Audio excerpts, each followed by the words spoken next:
Begin this morning, though, with the war in Ukraine, where there are urgent efforts to evacuate civilians in the east of the country ahead of an expected Russian offensive. Yeah, that's after Ukraine's President Zelensky addressed the United Nations Security Council yesterday.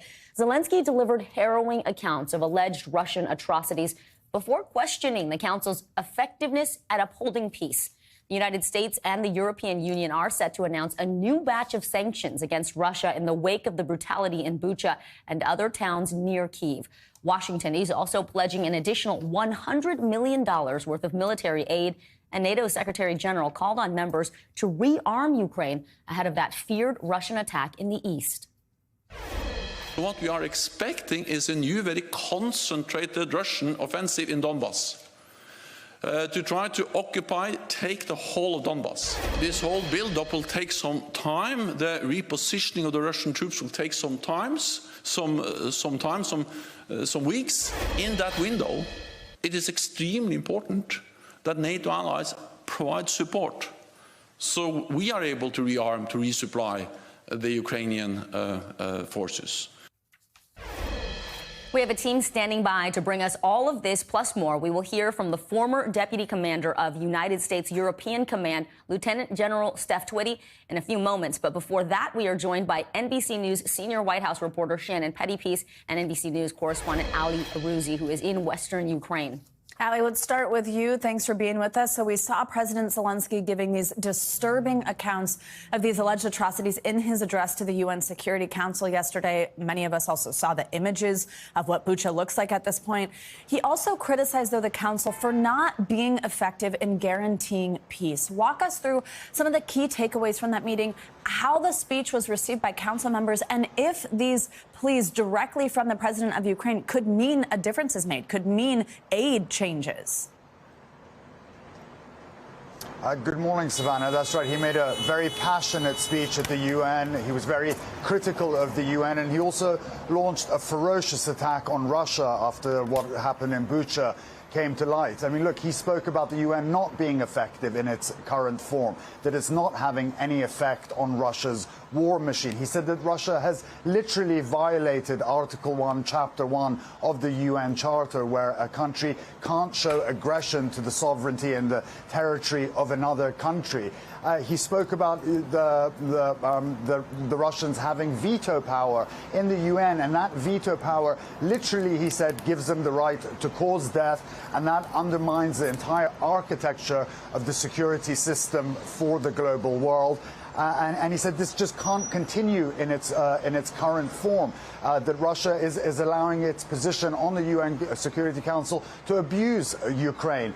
And he also very interestingly called for a war crimes tribunal of what has happened here in Bucha. He said he wants something similar to the Nuremberg trials. He said not only Putin has to be held to account, but the commanders that carried out these atrocities in Bucha and those soldiers have to be held to account for what they did there. They can't just simply say they were obeying orders in that town, that they all have to be accountable for the murder, rape and torture of people in Bucha. And look, it's not falling on deaf ears. It is being taken very seriously at the UN and other places. The UN is now sending a fact-finding mission to Bucha to find out exactly what happened there. They're going to exhume bodies. They're going to take evidence. They're going to take accounts from everybody, and they're saying that it's imperative that the scene of the crime, is what they're calling it, is preserved there so people can be held to account. And as you mentioned, you know, people are taking this seriously. The UN is sending Javelin missiles there. And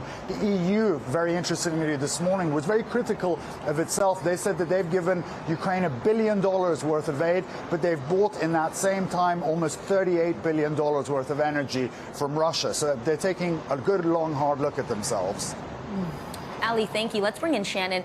Shannon, the U.S. is coordinating with G7 nations and the European Union to implement those new sanctions on Russia. That's happening today. Talk about what this latest round of measures is actually going to do. And also, what can you tell us about these reports that President Putin's daughters could now be targeted by these sanctions? Yeah, well, people familiar with this process said that Putin's daughter is being considered by sanctions, that is something that is on the table, as well as other family members of some of these sanctioned individuals. Sometimes what happens with these sanctions is you sanction the individual, but they're able to transfer their assets in some way to family members and sort of just able to keep accessing their wealth.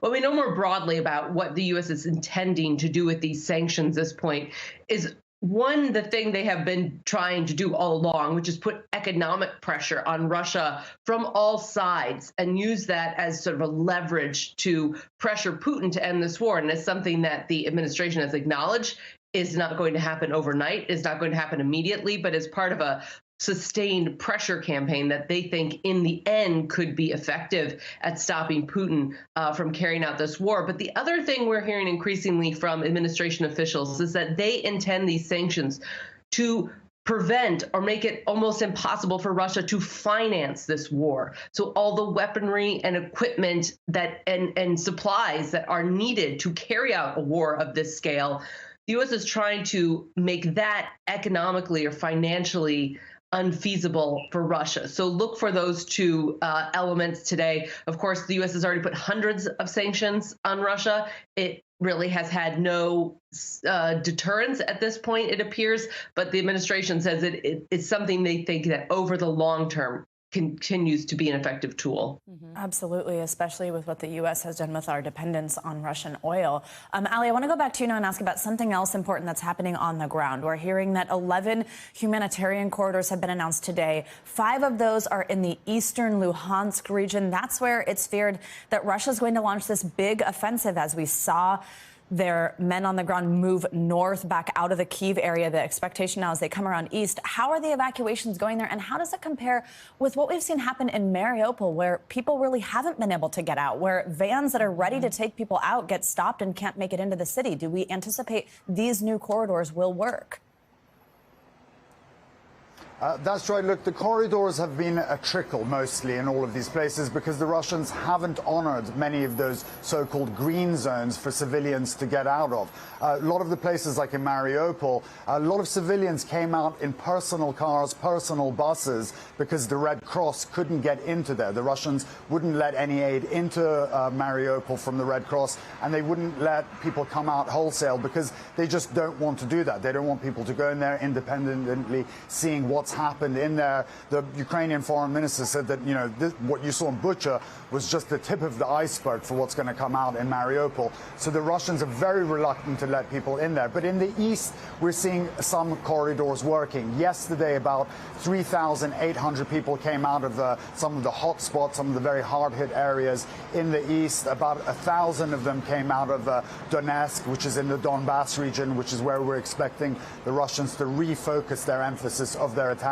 So they are trying to get people out there, but a lot of them are coming out on their own. They just get into cars, they hitch a ride with a stranger and try and get out of those areas and come to the west. Hopefully we'll see more and more of that over the coming days. It continues to be a dangerous and scary situation. Ali, thank you. And Shannon, let me bring you in one more time. We heard from NATO's Secretary General just a little earlier saying Russian preparations for an offensive on the Donbass region could take weeks. He said NATO would use that time to rearm Ukraine. So talk about what's included in this $100 million worth of new military aid that the U.S. is now sending. Well, a big part of that is going to be Javelin missiles.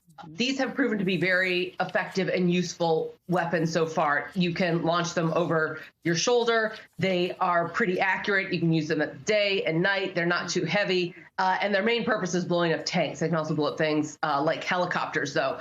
So more Javelin missiles. The U.S. has been increasingly sending more sophisticated technology to the Ukrainians, more radio-guided equipment, drones, unmanned aircraft.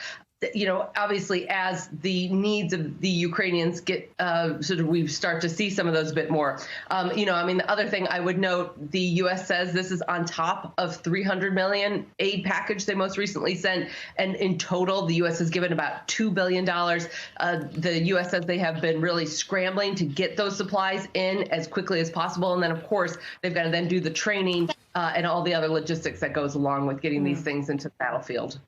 Ali Arouzi and Shannon Pettypiece, we appreciate you so much. Thank you. Thank you. We're going to bring in Lieutenant General Steph Twitty now. He is the former deputy commander of the United States European Command. Lieutenant General, good morning to you. We are seeing the U.S. and Europe reacting to Russia's suspected war crimes with this new round of sanctions. President Biden now has, on multiple occasions, called Putin a war criminal. Is this changing or ramping up the U.S. response to the conflict? And do you think the administration is doing enough to support Ukraine? Two questions there. First of all, short of putting U.S. boots on the ground and NATO boots on the ground, you have to ratchet up the sanctions, and I think we're headed in the right direction there. We heard yesterday that the EU put a ban on Russian coal. They're now having serious conversations about banning Russian oil. Many Russian diplomats were expelled out of countries yesterday. And so we're moving in the right direction with sanctions, and there are more sanctions to come. The next piece is we have to continue to supply the Ukrainians with weapons. We're doing that well, but what I will tell you is we need to apply more weapons that are offensive in nature. Javelin is a great weapon system. I've used it throughout my military career. The Stinger. All those things are great, but they're defensive in nature.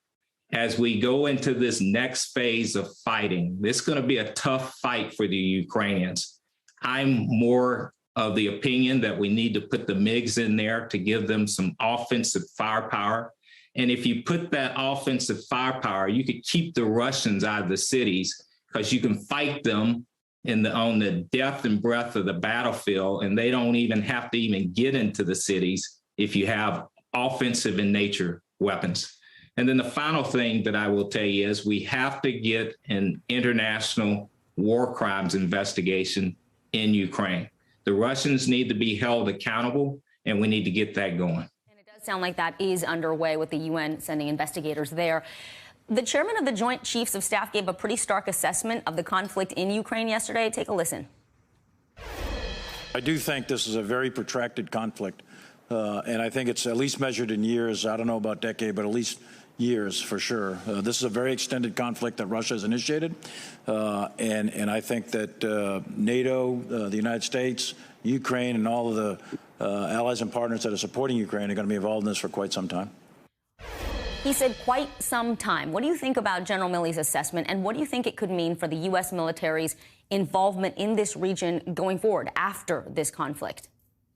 Well, I absolutely agree with his assessment. When you go into combat, you want to fight the opponent's military, not the civilian population. Mm-hmm. Because when you start fighting the civilian population, like what has occurred here with the Russians attacking the civilian people, you're making all those civilians mad.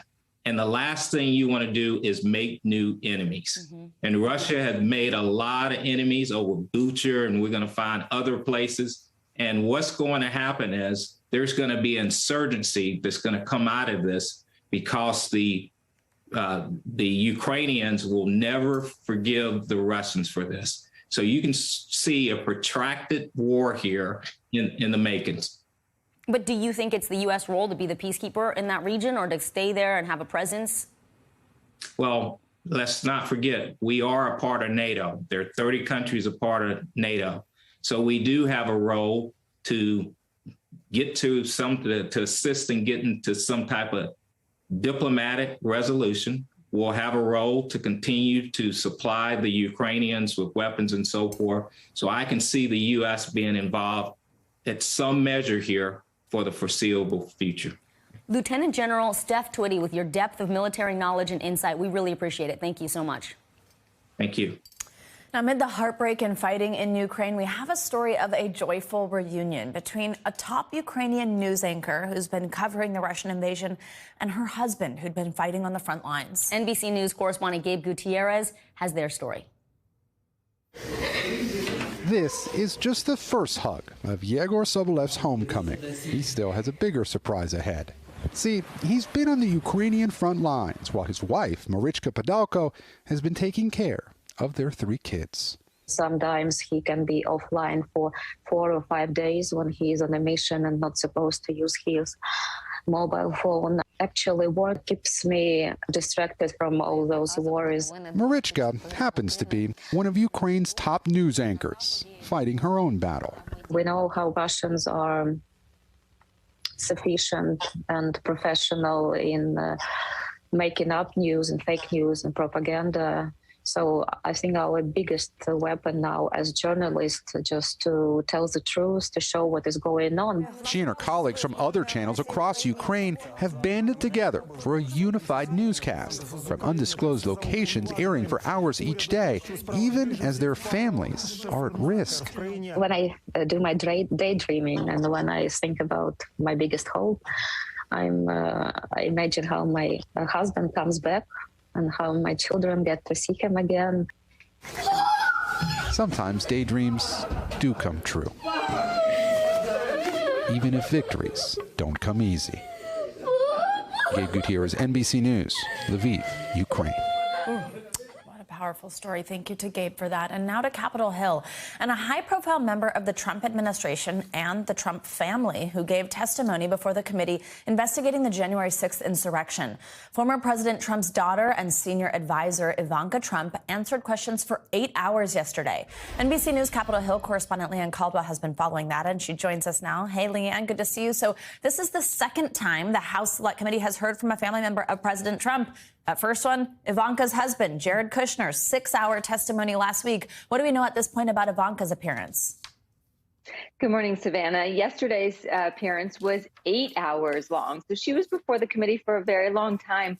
She appeared virtually. She was not in person.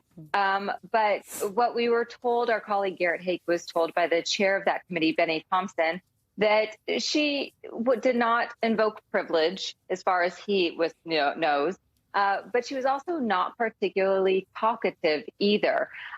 So we know that she was in the Oval Office on January 6th. She was asked to ask her father to stop the violence on January 6th. We'll see what she gave to the committee, but it is pretty remarkable just the fact that she showed up voluntarily and that she spent 8 hours before the committee. Yeah, wow. 8 hours and 6 again for her husband. Quite a bit of time there combined between the two of them. Now, Leanne, I want to ask you about something else. Yesterday, the committee got this trove of documents from John Eastman. That's President Trump's attorney. There are papers that Eastman unsuccessfully sued to keep secret. Do we have a sense of what's in there now that they do have them, and how and if this changes the investigation or gets it any closer to a finish line? Yeah, this was about an additional 100 emails that Eastman did not want to turn over, but like you said, went to court to prevent from having to turn them over. He lost that case. And in that case, this judge outlined what was in these emails. And I'm going to read a quote. It says, "This may have been the first time members of President Trump's team transformed a legal interpretation of the Electoral Count Act into a day-by-day plan of action."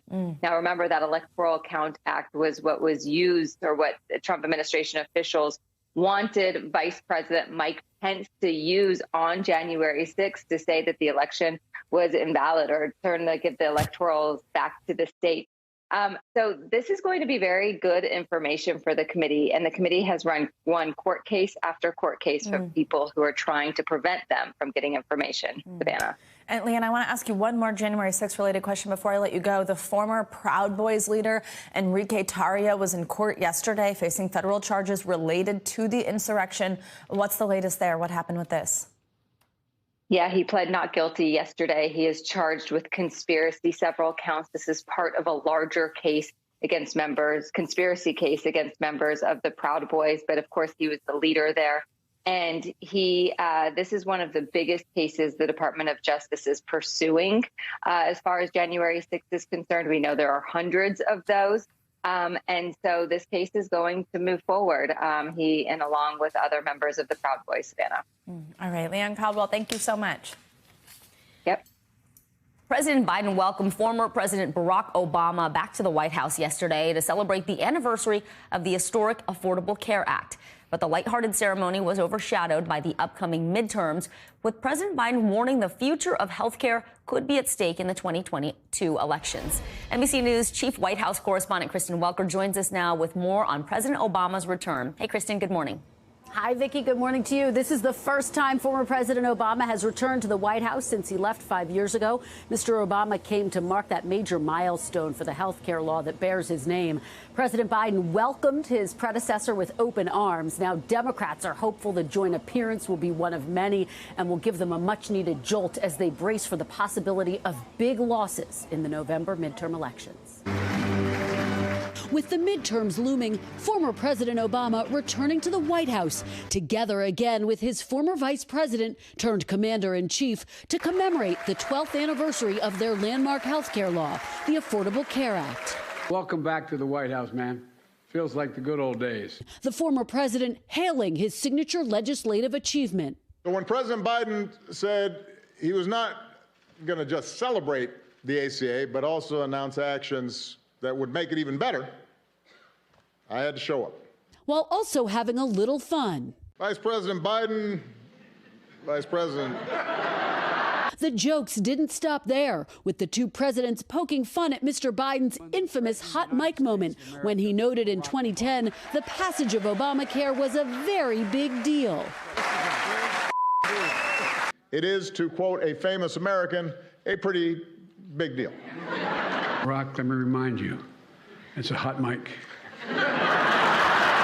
The joint appearance comes at a pivotal moment for Mr. Biden, with his poll numbers sagging, soaring inflation, and a war in Ukraine. Democrats are hoping the appearance by Mr. Obama, who is hugely popular among Democrats, will give the party a much-needed boost. Mr. Obama acknowledging on Monday when he passed the Affordable Care Act, the law was unpopular then, and it nearly cost him his job. I intended to get health care passed, even if it cost me re-election, which for a while looked like it might. Now, a slim majority of Americans support Obamacare. President Biden previewing he'll make it a part of his midterm message. If Republicans have their way, it means 100 million Americans with pre-existing conditions can once again be denied health care coverage by their insurance companies. Peter Alexander pressed the 44th president on his message to nervous Democrats. What do you tell Democrats worried about the midterms? We got a story to tell, just got to tell it. Peter Alexander there pressing the former president. President Biden also signed an executive order yesterday aimed at closing a loophole that deprived millions of Americans of subsidies. Now, as for former President Obama, aides tell NBC News he will be active in supporting Democrats on the campaign trail. So it's all starting to heat up, guys. Good to see you, Kristen Welker. Thank you so much. You too. Always got to worry about that hot mic. Exactly. All right, overnight we saw severe weather and more is expected in the south today. Let's get a check on your morning news now weather. Hey, meteorologist Bill Cairns joins us now. Hey, good morning, Bill. Hey, good morning. Great to be with you guys once again. So yesterday was a rough day. We knew going in there was a chance of significant tornadoes. I think it turned out even worse than we thought. I mean, we had 38 tornadoes that were reported during the day. We'll get the official confirmations as we go. A lot of problems in Mississippi. We had tornadoes that were reported. We had problems with flash flooding and flooding conditions. This is Hattiesburg, Mississippi, with some of the flooding problems. I mean, it just didn't end. This storm system just continued to plow through the south. So let's show you all the little red icons on the map behind me, show you where the tornadoes were reported yesterday. And notice they started in Mississippi, went through Montgomery, and then right through central Georgia, and then last night through South Carolina. In all, we know we had 2 fatalities. One was someone in a mobile home. Another person was hit by a falling tree. Unfortunately, usually when a storm system exits, you get a calm day after for cleanup. Not today. We have a second storm moving right in the same locations. 29 million people at risk today, and this includes in the enhanced risk. That's the orange color from Knoxville to Chattanooga, Birmingham, Montgomery, Atlanta. So we got some major population centers that are at risk of severe weather today. The best chance of tornadoes would be from about the Macon, Georgia to Albany towards Savannah. So once again, south central Georgia is the area to watch this afternoon for any possible twisters. And then on Thursday, all of these storms do make their way to the East Coast, and they'll be heading through areas like the I-4 corridor, Tampa to Orlando, and then another area with wind damage possible from Wilmington to Cape Hatteras to Norfolk. So here's the timing. We also have rain this morning in the Northeast. That is the storm that produced the tornadoes. So that will exit areas like D.C. and New York during the day. And then we'll watch that second storm with that cold front pushing into Alabama and Georgia. and that's where the storms will pop up. 6 p.m. should be a very active time period there from the I-10 corridor all the way up to Charleston and Macon, maybe even Augusta too. And then I pause this at 6 p.m. Thursday. It looks like a really troublesome evening commute from D.C., Baltimore, Philly, heading into New York City. Significant airport delays and even delays on the roads with that heavy rain. Finally, by Friday, things get better. And oh yeah, it's snowing in Minnesota and northern Wisconsin this morning too. So just throw the kitchen sink at it. Oh, man, I was watching that closely because I've got some business travel happening D.C. on Thursday evening, and it sounds like it's going to be a mess. On Thursday. All right, Bill, we appreciate you should have that. seen her face through your whole forecast, Bill. All right, I'm going to try to get out earlier. Thank you, Bill. We appreciate it. Thanks. Thanks for watching our YouTube channel. Follow today's top stories and breaking news by downloading the NBC News app.